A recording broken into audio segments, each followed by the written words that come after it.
What's going on YouTube? Washington. This is boy,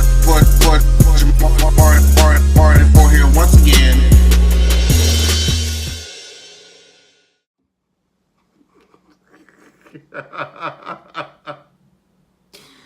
What's going on YouTube? This is your boy Jabari for here once again. And I just finished watching the Love and Hip Hop Hollywood episode of this week. Like I said, I know this is late.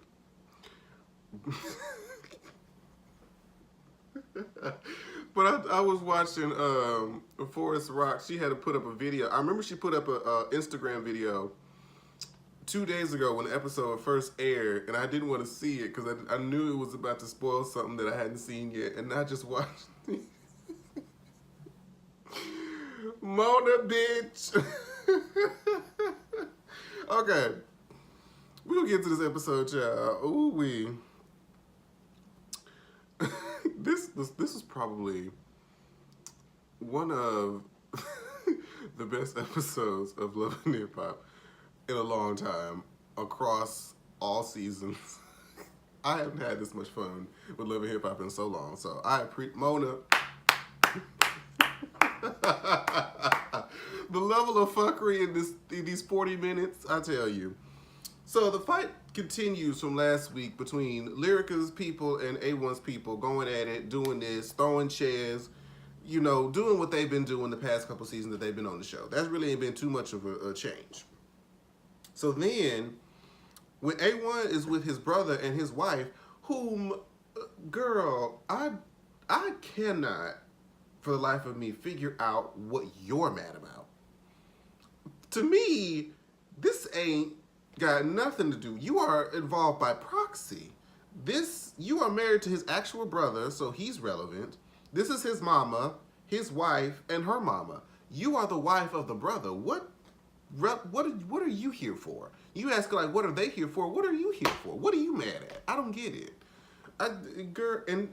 Anyway, he's A1 is talking to his brothers like, you know, and then she had the nerve to be like, well, I know she can't have no kids because I ain't about to be dealing with this all my life. What are you having to deal with? This has nothing to do with you. Why is she acting like she's affected by this? I don't understand. I cannot.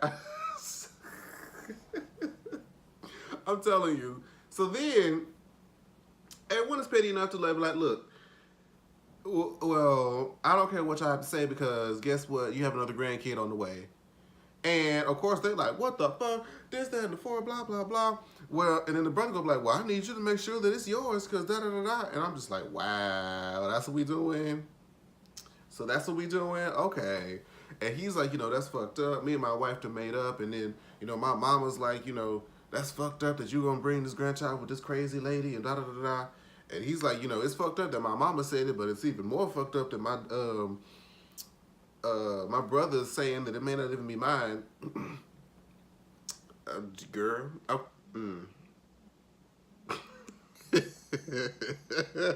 I'm just saying. So, moving right along, we move over to Lyrica, and she's in the car with her mama.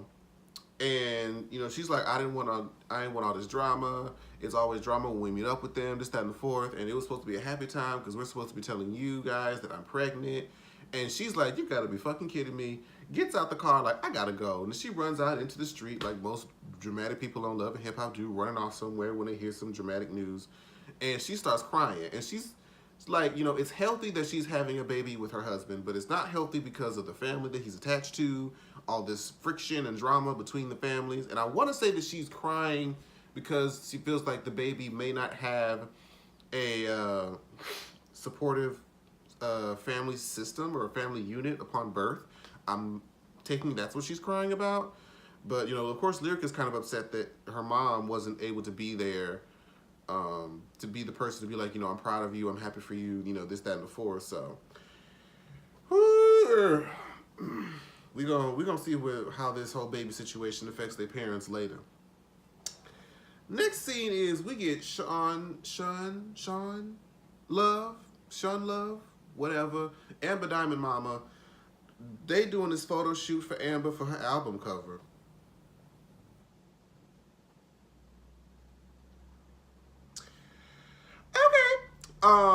So they're taking pictures. She's in some naked lingerie. Well, not even lingerie, just something naked on this motorcycle. Like, we haven't seen that a million times. Like, girl, okay, but it's Love and Hip Hop, girl, the budget. So she's trying to say, ooh, be sexy like this and push your titties up like this. And she's like, get off the bike, let me show you. And then she get up there, and I'm like, okay. And she take a picture. She's like, show me that picture. See, now that's a good picture. That's what you're supposed to do. Now, we know that Amber Diamond is not she's not talented in the singing area. We know that. But here's one thing that I will say that I do agree and I was able to relate with Amber Diamond on. Hold on, before you judge me, I swear this is going somewhere. I actually had a similar situation or an argument with one of my parents about, yes, you are supportive of me financially, but a lot of times some of the things that you say are hurtful. And even when you communicate that to them, they feel like, well, since I'm spending this money on you, that is my version of support. But not all support is bought. You know what I mean? And she's just saying that sometimes you say some things that are hurtful to me that lead me to believe that, you know, you aren't as in my corner as you say you are. And that's very, you know, that's fair. Like, if you feel like somebody is saying some things that are hurtful to you, that person should be able to receive that. So that part, I understand what she's saying, and that is a valid argument. Because she's saying, like, oh, you know, you can't sing, and all she is pretty, and this, that, and the fourth. Now, mind you, Amber, even though I relate with you on this particular point, what your mama said was not wrong. What your mama said was not wrong. Now, her delivery may not have been good. Her delivery may have been shitty. But all she said was facts. So, I need to put that out there as well. I need to put that out there as well. So, I guess the mama feels some type of way. She wants to act like, oh, well, I spent all this money. Let me tell y'all, I want y'all to take a shot. I want y'all to take a shot for every time that Mama Shun Love said 20 bands in this episode. I want y'all to rewatch this episode and take a shot for every time that she said, I spent 20 bands. 20 bands this, 20 bands that. I spent 20 bands. Is this worth 20 bands? I'm like, we get it. You sent him $20,000. We get it. Shit. So she walks off set trying to be all mad, saying you can handle your own stuff or whatever. I'm just like, oh, okay. So next scene we get is with Paris basically telling the tea to Tierra about what they had found out about the sister-wife situation. Of course, she's pissed, and now they want to confront Akbar, or they're plotting to confront Akbar about this whole situation. Child, Paris and Tierra meet up to Akbar. He comes to the house and he's like, what y'all doing here? Or something. Ooh, excuse me. And they pretty much laid out there like, I heard you out here fucking 2 other bitches. Like, what's the tea? What's up? And Akbar gonna sit there and smile and say, like, you know, I invest in women. I add value to them. Like, you had all these different bad relationships. Look how good I'm treating you. And I'm like, I know I'm not, you know, I know I'm not crazy. But is there something missing to where you're treating her any better than any other of the bad relationships have treated her? I'm not seeing a difference, per se, to me. Because the other men that she dealt with cheated and treated her like crap. You're sitting here literally with 2 other bitches in the house. One is your wife. The other one is a concubine, sister wife, whatever she's called. And you are telling me that you add value? How that work, Akbar? Because in my universe, 1 + 1 is 2. But you're talking like 1 + 1 is 11. And I need a further explanation. But what was even crazier from him saying that is The wife and the sister wife, whatever her concubine, comes out, and the wife is like, I'm number one, she's number two, and if you're gonna be dealing with us, you're gonna be last. Well, I'm like, well, girl, if there's only three of y'all, and you're number one, number two, of course she's last, you dumb bitch. Like, you said that like it's gonna be a read or something, like you way down there, like it's only three of y'all. She's last by default. But whatever. And then somewhere along the line, they're supposed to be like a united front, and then they start fighting and beefing, like, don't touch me. And I'm just like, what the fuck is going on? I'm so confused. I'm so lost, and I'm too outdone. I'm just outdone. I'm not understanding what this whole situation is. Y'all can't be beefing, and then they beefing with Tierra. They asking her, like, were you the one that set it up with? No, that was her. Well, did you set it with? No, that again was her. I'm just here to figure out what the fuck going on with my alleged man. Okay? So, for some reason, Tierra, you know, I give her props for just being like, look, I had all intents and purposes of starting a new relationship, and I thought I had something good, but since this whole situation is turning about, I'm just gonna exit stage left. So, deuces. So, and as she's leaving out, why is the wife eyeing her and tries to jump her? This whole scene baffled me. I did not understand any of it. Somebody needs to explain. I feel like they cut some things out that we needed to see to understand and piece this together, because there's no way this is just this crazy. Mona, girl. What the fuck? And then the Hispanic lady gonna try to jump in on Paris. Now, actually, I want to see I kind of want to see them fight, because she's strong, and excuse me, and Paris seems like she's strong too. So I kind of want to see who would win. I don't know. That's interesting.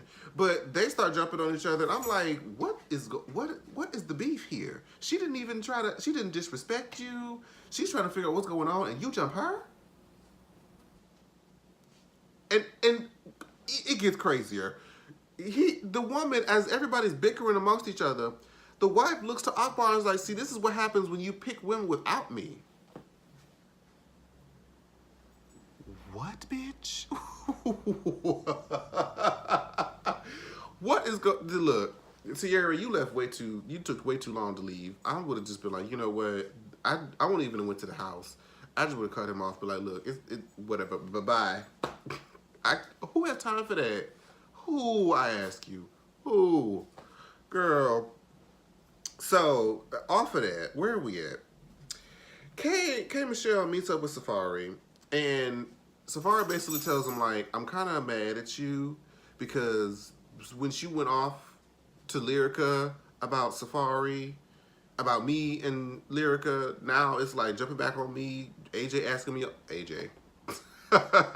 Ray J asking me questions, getting stuff out of me, and, you know, K Michelle's like, I didn't realize, you know, in the heat of the moment, I wasn't thinking of how me revealing Lyrica's alleged secret would affect my friend Safari. So she apologized, and according to the way the scene played out, it looked like Safari only told K Michelle that Lyrica attempted to shoot her shot to sleep with him. He never confirmed that he slept with her until now. And she's looking at him like, you look like I've known you for a long time. Like, did you poke the curly fry? And I'm like, why did you call her a curly fry, Kay? And he's just like, of course, Safari give that same fuckboy face of that guilt, that face of guilt that you can just tell. Yo. And she's just like, I cannot believe this. And so he pretty much tells her, like, yeah, it kind of happened. I ain't mean for it to happen. This whole blah, blah, blah, child. You know how dudes be. Girl, I can't. So he's admitted to Ray J. He's admitted to K Michelle. Let's see where else this goes. So where are we at? On to something lighter and slightly less crazy is Marcus is getting, you know, excited about this weekend that Brooke has planned for them. So he has this bouquet of flowers, goes up to their hotel room, and he thinks he's about to, you know, they're about to have dinner, they're about to go out or whatever. He walks in, Brooke is in a black dress for some reason. Well, I guess because she thought she was about to, do the do after this. But she's in a black wedding dress. She has an ordained minister next to her. They have like drapes and floral things across the wall. Bridget Kelly's sitting there looking crazy, like, I know this is about to be some bull. And Marcus is like, what the fuck is going on? And she's like, it's our wedding, baby. Come on, just come over here and say I do, and this, that, and the fourth. And she's like, I don't think so. And then what's even funnier is that now that her Brooke mama done walked into the room, they don't look confused and bewildered. Excuse me. And he's just like, what the hell did I just walk into? I thought we was having dinner. She's like, no. She's like, I'm dinner. I'm like, Brooke, you have reached. You were at this level of crazy. You up here, baby. You done ascended to Super Saiyan crazy, okay? First of all, Brooke found her own engagement ring. He didn't propose to her. She found it and just put it on. Secondly, you done finessed your way to get his side piece to leave. And then finally, you done invited this man to his own wedding that he didn't even know about. You crazy. You on a whole ascended level of crazy, like I mentioned. Now, it was funny was that the ordained ministers tried to start setting the vows. We have gathered here today. And then Marcus is like, look, ma'am, just can we have a moment? I need to talk to my wife. And he's like, you can't do that. Like, there's steps to this. Like, I didn't get to enjoy it. I never actually got to propose. Maybe I want to have a bachelor party. We needed a flower girl. Like, all these different elements that make a wedding special. The planning part, you can't just throw it away and do a shotgun hotel wedding. No, that's bull. So we think you're like, Brooke is apologizing, like, you know what, are you right, this, that, and the fourth. He's like, and even though this may not be our wedding, I still want to ask you, this very special question. He gets down to one knee and, of course, proposes to Brooke. So it becomes this, happy, I do, yes, I'll marry you, this, that, and the fourth. So even though it's not a wedding, it's still an engagement party. So shout out to Brooke. She got what she wanted in probably the most unorthodox way, but the end game is what matters. So, child, let's see, where are we at, child, in these notes, honey? Because this episode, I can't wait to get to the end. I cannot wait to get to the end. So we get to the single release party of Amber Diamond's song called Drive By. And Rockstar gets there, meets up with Brooke. Brooke says that Rockstar texted him like it's an emergency just to show up, and of course they bring Paris.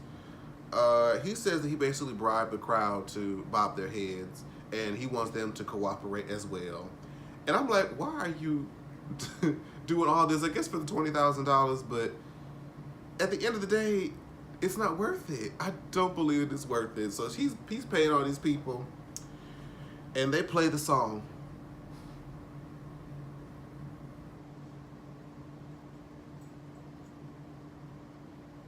They play the song.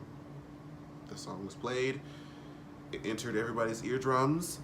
And all you heard was every instrument of auto-tune all at once. It was bad. Even with the auto-tune, it was bad. And then everybody else is playing their part like, okay, yeah, it's a drive-by, yep, drive, yeah, all of that. Ooh, faking the funk. And the mama is sitting there pissed. The mom is sitting there pissed. She's like, I paid 20 bands, she just says 20 bands 50 times in the episode. I paid 20 bands for this. This is bullshit. Rockstar is supposed to be this hot producer, this, that, and the fourth, all legit and whatever. This is bullshit. All of that going all over the place. And she takes the mic like, this is what I paid for $20,000, blah, blah, blah. Rockstar petty ass gonna be like, hey, let me show you what the original vocals sound like before I did surgery to the motherfuckers. And then they play that stuff what we heard last week. It's a drive-by. It's a drive-by. Ooh-wee. And she's like, I'm over this. Turn this off. I think she unplugged the machine or whatever. And he gonna try to adjourn the single release party. I'm like, what kind of cockamamie shit is this? I can't. Ooh, girl. There's really nothing left for Amber Diamond to do. Like, you just got embarrassed. I don't really know where you're gonna continue from this point. I guess you're gonna argue with Rockstar about it, or I don't know, child. But they get to this couples dinner, okay? A1 and Lyrica want to invite everybody out to announce their pregnancy. So they invite, of course, it's A1 and Lyrica. Then you got Marcus and Brooke, who want to share their engagement. And you have Ray J and Princess, who are there to support, and because Princess wants to get out of the house. Ray J has been avoiding A1 strictly for the reason that he wants to not be a bad friend and look A1 in the eye, knowing what he knows from Safari. And he gets the bright idea to see, like, hey, Safari, we're going to this dinner, and I need you to spill the tea and just say what it is that happened between you and Lyrica from what you told me, and let's just squash it and get it all out there so I can feel better about myself. And I guess Safari agrees. So we get to the dinner. Everybody comes. And Brooke announces her engagement first. Everybody clap. And then Lyrica's like, hold on. You know, not only did me and A1 get back together, but we're having a baby. Everybody gets excited, starts shouting. No, for real. Clap. Everybody's happy. It's a glorious moment up until this point. Then Princess says, I have to go to the restroom. Do you want to go with me? Speaking to Lyrica. And she's like, look, I know that Safari's coming, and I ain't about to let my good sis Lyrica be blindsided by this bullshit. So I guess they're having a conversation in the bathroom. I don't know if she's mentioned it yet, but Safari walks through the door, and Brooke is like, ooh. So she's like, I'm gonna excuse myself. So she goes into the restroom to go let Lyrica know, like, hey, it's about to go down. It's about to go motherfucking down. And so it's Marcus, Safari, Ray J, and A1 at the table. And Ray J is, and of course, you know, when Safari walks in, A1 is just like, what the fuck is he doing here?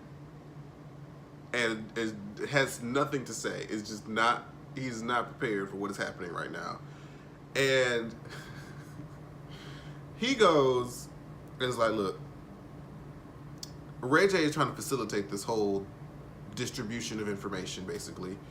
And it's like, look, I need you to tell A1 we used to be the three amigos. Like, so I need you to share with A1 what you told me. And Safari just looking like,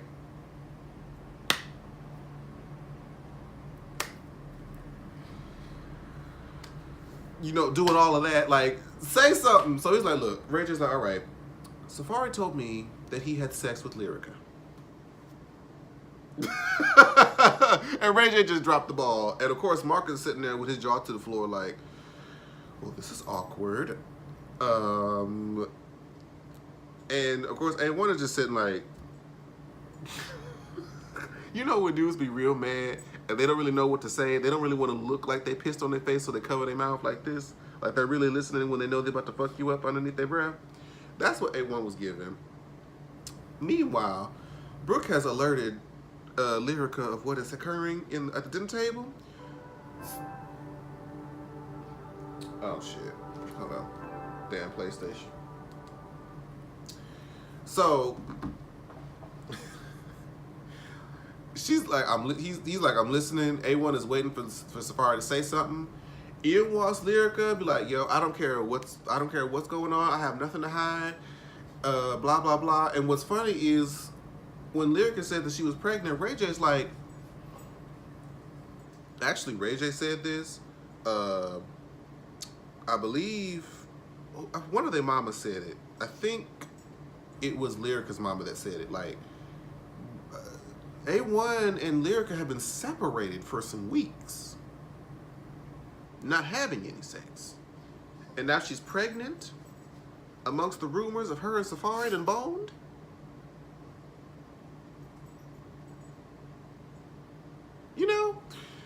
So she's like, I have nothing to hide. Like I said before, Lyrica, I don't believe you. I believe you smashed. I believe you rode Safari like a horse. Because you saw the dick, just like we all saw the dick. So,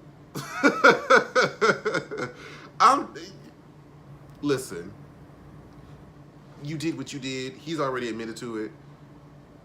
Everybody else seems to believe it as well. And the only person that in denial is you and A1. And even A1 kind of low-key, I feel like he doesn't want to believe it. And he just wants his family to get back together for the sake of it. So he's choosing to believe it. But, honey. So she's hoopling and hollering. And everybody's trying to calm him down. And they just ask, like, did you do it? And then this is when you see A1 at the end of the episode jump up on the table like an orangutan trying to get to Safari. And we see the preview for next week. I guess after that dinner, Ray J gets with Marcus and A1 looks pissed. And it looks like, excuse me, they say something slick to each other. They start getting into a fight. I'm like, what in the world is going on? But you know what? Whatever it is, I'm here for it. It is great television. I'm loving this season. I'm so glad I'm able to talk about it here with you guys. But that's the end of the review. Make sure you guys like, comment, and subscribe to the video if you can, if you liked it. Share it across all your social medias. I would definitely appreciate it. I'll be in the comments discussing it with you guys, so make sure you guys leave me what did you think about this whole debacle. And I will see you guys next time. Bye-bye. Like, share, subscribe. Washington.